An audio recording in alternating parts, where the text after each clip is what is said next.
ECQ kasi. So linisin na lang natin yung motor natin guys.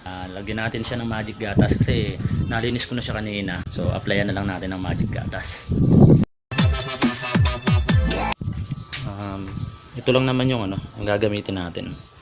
So ayan yung motor natin.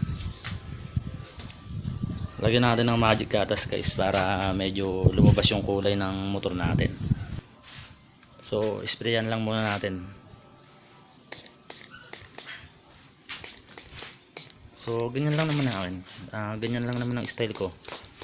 Ginagawa ko, ini-sprayan ko lang yung mga surface ng flaring.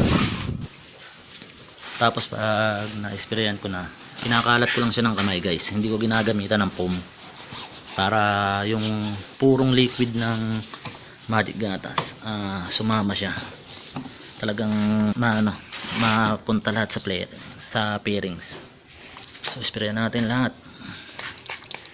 Kasi nakakatulong din naman yung nakakatulong din yung magic gatas para mapangalagaan niya yung kulay ng pintura ng motor natin. So ayan, may mga tama na rin yan, may mga gasgas na yan.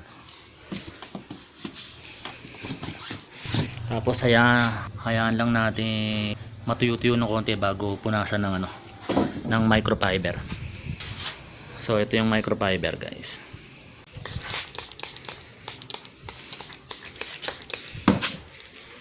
So sprayan lang natin yung buong body. Ganyan lang. Wala namang special instruction yan basta spray lang na spray.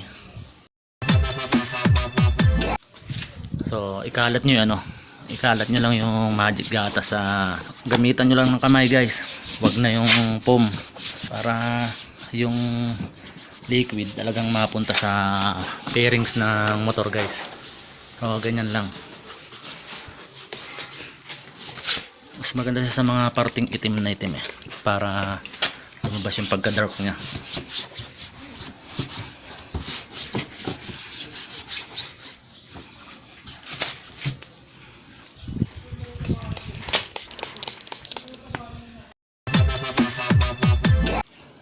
So yan guys, nalagyan natin yung yung buong motor, yung buong pairings ng magic gatas. So hintayin na lang natin matuyo-tuyo ng konti bago natin punasan ng microfiber.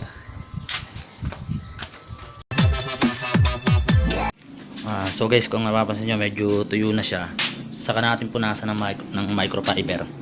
So guys, tara, pang-finish na to. Nas punasan lang natin pantay para lumabas yung pagkapula ng motor natin. So sinasabi nila yung magic gatas daw hindi pwede sa mga matte black, sa matte red. So pwede rin naman yung gamitin yung mga magic gatas para sa mga matte color na motor natin. Kasi nakakatulong rin naman siya para lumabas yung kulay ng motor, para hindi basta-basta kukupas. So ganyan lang guys. Malabas na yung pagkapula niya.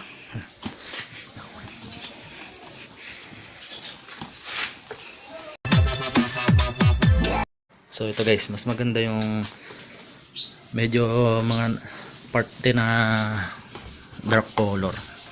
Talagang lalabas yung kulay niya kapag nilagyan nyo ng mga gatas guys.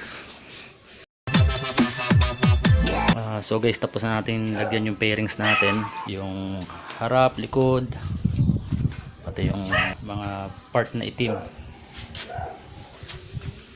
So ayan na siya guys. Bali ang susunod na lalagyan natin yung tambucho, pati yung mga airbox.